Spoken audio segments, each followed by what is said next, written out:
Shut it off. We're memorizing the impeachment trial. She just wakes up, comes down, and turns on the impeachment. All right, and she has the whole thing memorized. Shut up. All right. She's punching me in the face on radio, on internet. All right. That's going to be very effective. Okay. Good morning, everybody. Welcome aboard, everybody, on a lovely, help me, Wednesday. It's Wednesday, and I got to go out the phone with Phil Chaplin.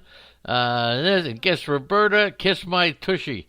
Anyway, whatever that is, good morning. Oh, the Amazings just showed up. Okay, yeah, I got to know I got stuff. George is here, and George is here only because guest Roberta is going to join us as my special guest today. Okay. Good morning, Greg. Good morning, Chris, and the Amazons, and the George, and the Malpal, and the Phil. Timothy, my hooker. Good morning to you, my friend, the traveler, Unholy Toledo, and all the guests. We got to watch out for the guests. We had some trouble last night in the chat room, Andy. We had a disruptive force. It was guest Roberta, and we have to find out who guest Roberta. Just telling Phil he was cursing and stuff. I don't know who it was. We'll find out. All right. So there you go. No, Traveler, you're wrong. One of the stipulations is if he gets impeached, he cannot run again. Good morning to Ray K. I don't want to make this political, but there you go. All right. Anyway, Andy going upstairs to join us in the morning. How's the sound? Hope the sound is good. If it's not good, we'll just do it all freaking over again. Okay. And all right, so the first question to ask is the following, and it's up on the site. Mookie, here's the question: who gets traded before the season starts? Will it be Mookie Betts? How many of you think that Mookie Betts is going to get traded before the season starts? Lenny on politics. You don't want me to talk about politics. Is it going to be Francisco Lindor? Let's take a guess on Betts, Lindor, Chris Bryant, or Dunkioki, or Nolan Arenado. Which one of these ball players will be traded before the season starts? Okay, and I commented yesterday. So many. Are you kidding me? I'm going to talk about now for a second the stupidity of baseball, and we talked briefly about it yesterday. In terms of the fact that they want to speed up the games. Speed up the games, make the games, people are complaining the games are too long. And then, as I documented yesterday, it's a pretty good chance that the National League will have the designated hitter pretty soon, okay? National League's going to have a designated hitter. And what is that going to do? That, of course, is going to make the games even longer. I mean, designated hitter, you got a batter, you got a hitter. I mean, there was about 250 home runs hit from the number 9 spot in the National League. In the American League last year from the DH. And compared to the pitchers, yeah, so we all know that. So that's number one. The number 2 thing is the dumbness of the Colorado Rockies. Now, I'm saying, good morning, fellas. I mean, how many times have you said that in your life, Andy? Not to be, difficult. But anyway, so they give Nolan Arenado a no-trade clause. They sign him to an extension with a no-trade clause, and then they try to trade him 2 years later. And then they let him opt out. So he's got an opt-out, but he doesn't have but he has a no trade. So, he can, I don't get it. It means that he could trade himself if he wants, but the team can't do it.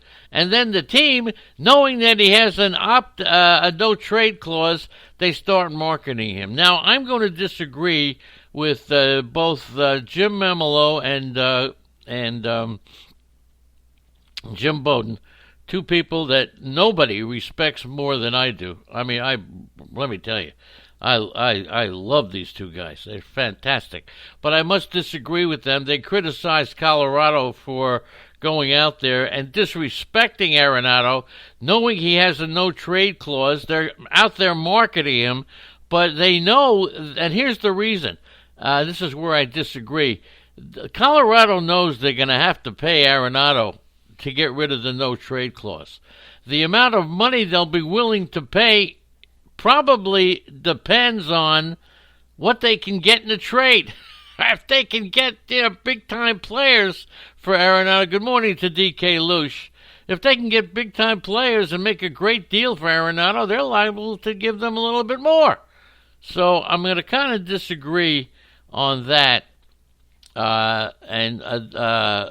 Colorado and Jeff Bridrich took a big hit by both Bowden and Memelo this morning. And look, I'll listen to their program. I even listen to reruns of their program, okay?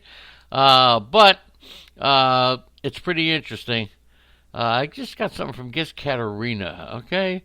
All right, anyway, good. So here's the deal, all right? So that's my impression on that. Now, before we really get rocking and rolling, and today we're going to talk about today we're going to talk about some team. I forget what team, but it's okay. Orange County Community College. This is going to tell you. We're going to talk about the Cubs today. Orange County Community College yesterday played its first game after the death of their longtime coach, John Altobelli. Could you imagine being at that game? He was their coach for 33 years? 33 years.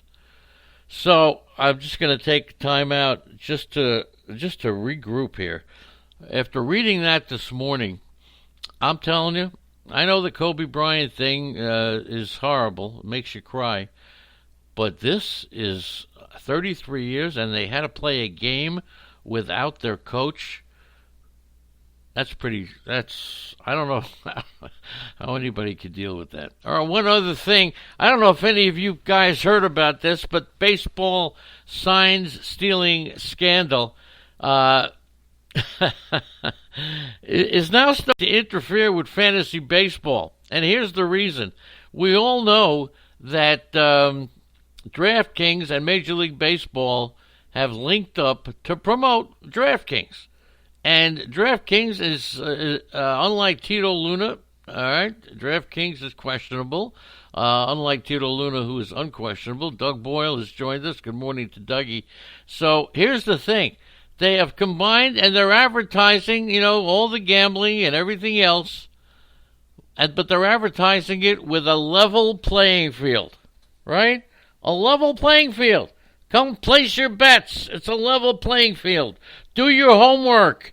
You can get an edge. The more you prepare, we're going to give you tips. We're going to give you touts. We're going to give you everything you want so you can walk away with a ton of money. And now we discover that the playing field is not level. Wait a second. I want my money back. We've been playing this game thinking it was a level playing field, and the statistics that we could use to determine in our homework who we're going to take will be broken down after 3-4 hours of homework, and we'll come up with the best chance of winning. Bull dinky and poppycock. So now that it's not a level playing field, a class action suit was filed last week by a Massachusetts resident. Not going to have any names here. I know him. I spoke to him. And the Astro seeking to recover damages sustained by DraftKings fantasy sports participants who did not realize they were wagering on Astros and Red Sox games in which players may have been cheating. How about that? And I spoke to the attorney who's handling the thing on behalf of fantasy baseball players all over the world. And look, Major League Baseball has voiced very enthusiastic support of legal sports betting. And you know what? Damage has already been inflicted to the integrity of the sport by the scandal, that we know. And I got to tell you something. Andrea and I are trying to have the attorney who's handling this case on our show February 9th on Sirius Radio. We'll keep you posted if we can do it. We have to offer MLB and DraftKings equal time, so we'll see about that, okay? So there you have it. So, well, it's hot and heavy. I mean, between suing DraftKings and suing Major League Baseball and paying attention to wild boars with Jonas Cespedes and baseball's cheating and free agents all over town sighing, it's been a pretty freaking good offseason, right? Really has. And in honor of the Amazons being in the chat room, all right, in honor of the Amazons in the chat room, let's talk about the Mets for a second, okay? Let's talk about, here's an interesting thing about Noah Syndergaard, and I don't want the Amazons to leave, so I want to make sure he hears this, okay? Here's something about what time, no, it's Sunday morning is the 9th, and 7 to 10 a.m. Eastern Time, traveler. 7 to 10 Eastern Time. We may get more time somewhere down the road, but we're going to start with this, and 7 to 10 Eastern on Sunday. We're trying to get the lawyer on who's suing Major League Baseball in a class action suit. But here's the thing. In honor of the Amazons being in the chat room, when we talked about the Mets a lot, Noah Syndergaard last year allowed 42 stolen bases. So if you're playing on DraftKings or FanDuel, you should have a little booklet next to your desk, and you should write down these tips that you get every once in a while. They come out, and they're pretty astounding. If you're going to look for some stolen bases to get some points, when Noah Syndergaard pitches, that's when you get the stolen base guys. He allowed 42 stolen bases last year. Only 3 runners were caught. So 825 plate appearances against Noah Syndergaard, and he allowed 42 stolen bases. 74 stolen bases in 2 seasons. How about that?